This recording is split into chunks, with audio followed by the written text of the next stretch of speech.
प्रशांत किशोर एक event management करने वाला व्यक्ति है। हाँ। उसको आज तक हम वही मानते हैं हाँ। कि हम एक एडवाइस देने का 500 करोड़ रुपया लेते हैं। मैंने नहीं कहा, खुले मंच पे उन्होंने बोला था।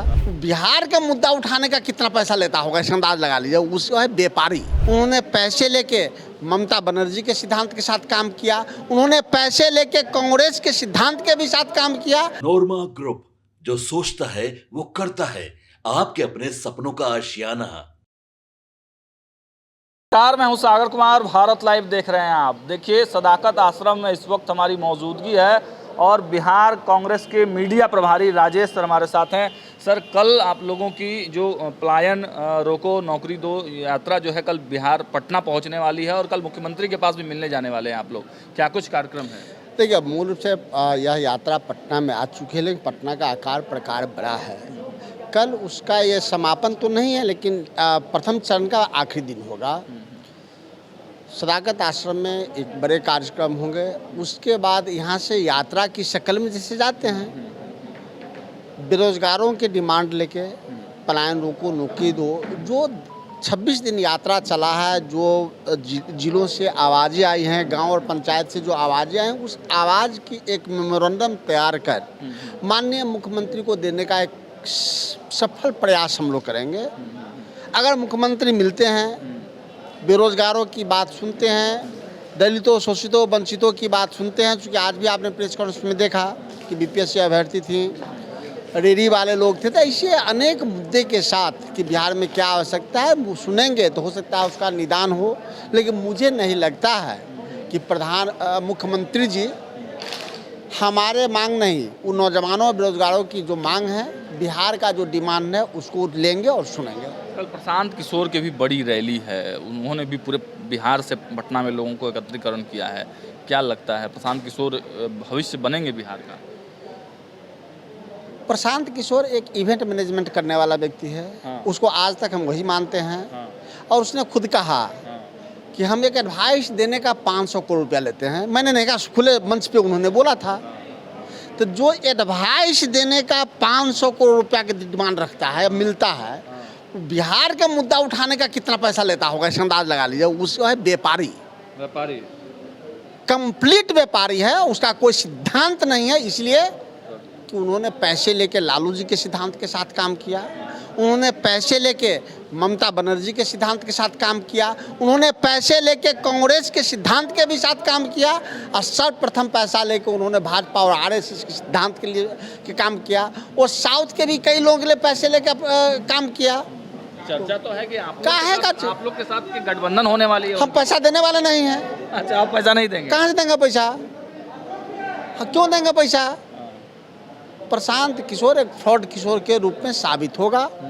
उसका उद्देश्य, जिसका उद्देश्य पैसा हो और 500 करोड़ रुपये एडवाइस देने के लेते हो, तो पैसा तो अंबानी के पास बहुत है, पैसा अडानी के पास बहुत है, तो प्रधानमंत्री को उम्मीदवार हो जाएगा। पैसा से उम्मीदवार नहीं, समस्या से उम्मीदवार बनता है। समस्या से उम्मीदवार बनता है। चलिए, एक अंतिम सवाल मेरा ये है, देखिए, अब मुख्यमंत्री नीतीश कुमार को फिर से एक बार ख्वाब दिखाया जा रहा है प्रधानमंत्री और डिप्टी पीएम के रूप में। कैसे देखते हैं? भाजपा चाह रहे हैं कि ऊपर भेज के जल्द से जल्द पोस्ट खाली हो जाए। आप भी गजब आदमी हैं भाई, इतने बड़े पत्रकार हैं। ख्वाब दिखाया जा रहा है कि बाहर जाने का रास्ता दिखा रहा है उसको। नीतीश कुमार को भाजपा, बिहार की जनता तो पहले मान गई है कि वो फिजिकल और मेंटल दोनों अनफिट हैं। उनको बाहर जाने का रास्ता बता दिया। अब तक भाजपा कहती है कि उनके नेतृत्व में चुनाव लड़ेंगे।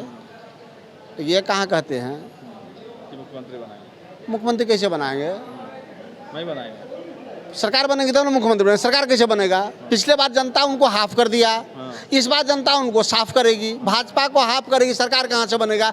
भाजपा को पता है कि परिणाम नीतीश कुमार के कारण ही एनडीए का बुरा हश्र होगा।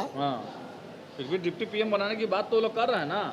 तो बिहार से बाहर जाने की बात कर, मैं वही बात आपको समझाना चाह रहा हूँ कि भाजपा ये मानती है कि पिछले बार अगर तेजस्वी यादव सीएम हो गए रहते, तो आज उनके सामने भाजपा का कोई चेहरा होता जो मुख्यमंत्री का उम्मीदवार होता। जितनी खतरा नीतीश कुमार से बिहार की जनता को है, उससे ज़्यादा खतरा भाजपा के लोगों को है। सब प्रथम भाजपा के लोग ही नीतीश कुमार को, हम तो हाफ बोले ना, साफ बोलेंगे, नीतीश कुमार को साफ करने में सिर्फ जनता का योगदान नहीं, भाजपा का भी योगदान होगा, और नीतीश कुमार के लोग भाजपा को हाफ करेंगे। तो मैंने इसलिए कहा कि नीतीश कुमार पिछली बार हाफ हुए, इस बार साफ होंगे, भाजपा हाफ होगी। खतरा के बारे में बात कर रहे हैं, कहा जा रहा है कि कन्हैया बहुत बड़े खतरा हैं तेजस्वी यादव के लिए। मेरा मुद्दा है जो आप पीसी में देखें, पलायन रोको, नौकरी दो। हम तो कहते हैं, सरकार से डिमांड करते हैं कि आप कितने लोग पलायन किए हैं इसका सर्वे मत कराइए, क्योंकि हर घर में पलायन है, इसका सर्वे करा लीजिए किसके घर में पलायन नहीं हुआ है। पूरे बिहार में एक घर मिलेगा जिसके यहाँ पलायन नहीं हुआ, वो है नीतीश कुमार का बेरोजगार बेटा। बेरोजगार बेटा अब तो वो राजनीति में आ रहे हैं, आप भी बता रहे हैं क्या उसको रोजगार मिलने वाला है 50 साल में? 35-40 साल के बाद नौकरी नहीं मिलती है, उसको आप रोजगार में ला रहे हैं। तो एक नीतीश कुमार के बेटा को छोड़कर, नीतीश कुमार के घर के छोड़ के, हालांकि उनके बहन में यहाँ ऐसा नहीं है, रिश्तेदार में ऐसा नहीं है, सिर्फ नीतीश कुमार का घर ऐसा है जिसके यहाँ पलायन नहीं है, बाकी सबके यहाँ पलायन है। नालंदा के आधा लोग दिल्ली में नौकरी करते हैं। तो सबसे पहले नीतीश जी एक सर्वे करा लें कि बिहार में कितने परिवार ऐसे बच गए हैं जो जिनके परिवार से लोग पलायन नहीं किए हैं। तो देखा आपने, राजेश राठौर जी थे, कांग्रेस के प्रदेश मीडिया प्रभारी हैं, किस प्रकार कटाक्ष उन्होंने किया है, नीतीश कुमार पर कटाक्ष किया है, प्रशांत किशोर पर कटाक्ष किया है, सरकार पर, भाजपा पर कटाक्ष किया है। अब कल इन लोगों की बड़े कार्यक्रम होने वाला है पटना में, देखना होगा कल जब यात्रा पटना पहुंचेगी कितना भीड़ उमड़ता है, मुख्यमंत्री से मिलने का प्रयास किया जाता है, क्या कुछ होगा दिखाते रहेंगे आपको। देखते रहिए भारत लाइव, बहुत बहुत धन्यवाद। आपके सपनों को हमने सजाया है, ई होम्स पैनोरमा को हमने बनाया है। ई होम्स मेरा एक सपना था जिस पे मैं पिछले 4 साल से काम कर रहा था। हमने जो बनाया है वो सबने है माना। ई होम्स पैनोरमा में हो आपका भी आशियाना। और फाइनली हमने 2021 में इस प्रोजेक्ट को लॉन्च किया। बहुत लोग अप्रिशिएट कर रहे हैं कि पूर्णिया जैसे शहर में, बिहार के, एक तो बिहार की बात करें उसमें भी पूर्णिया जैसे छोटे जगह में इस तरह का लाइफस्टाइल देना, ये सुन के हम लोगों को बहुत अच्छा लगता है। ई होम्स में हमने कुछ और भी किया है, जैसे हम जिस जगह में रह रहे हैं हमारे फैमिली सिक्योर हो, उनको सिक्योरिटी का ध्यान में रखा है। आपकी सुविधा और सुरक्षा आपके लिए खास है, ये आपका विश्वास है। इसमें आर्टिफिशियल इंटेलिजेंस का 7 लेयर सिक्योरिटी का हमने इस्तेमाल किया है। लस ग्रीन कैंपस को बनाया है, यदि हमारा बाउंड्री वाल है तो वो वर्टिकल गार्डन है। ये जितनी भी फैसिलिटी होता है एक इंटरनेशनल टाउनशिप में ई होम्स है, ये हम लोग विश्वास नहीं कर पा रहे हैं। जो भी हमारे मित्र दोस्त या जो भी हमारे बाहर के बाहर आते हैं तो हम लोगों को बहुत अच्छा सुनने को मिलता है और बहुत अच्छा क्रेडिट मिल रहा है। वो सारा हमने सिर्फ एक बिल्डिंग नहीं बनाया, हमें एक बहुत अच्छा लाइफस्टाइल दिया ई होम्स में, और मेरा एक सपना था जिसको मैं आज फुलफिल होते हुए देख पा रहा हूँ। ये आपका आवास है। ई होम्स पैनोरमा में अब आपका निवास है। E homes Panorama, luxurious lifestyle redefined. Panorama group, जो सोचता है वो करता है। अगर ये वीडियो पसंद आई और वह बिहार के राजनीति और बिहारियत से सरोकार रखेनी तो सब्सक्राइब बटन दबा के चैनल के सब्सक्राइब कर ली। ओजे एगो घंटी बा, ओकरा बटन दबा देला से कुल सटीक और मारक खबर रुआ मुफ्त में मिल जाई।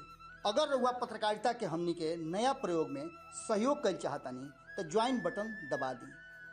पेटीएम नंबर नोट कर ली 9386 816 700।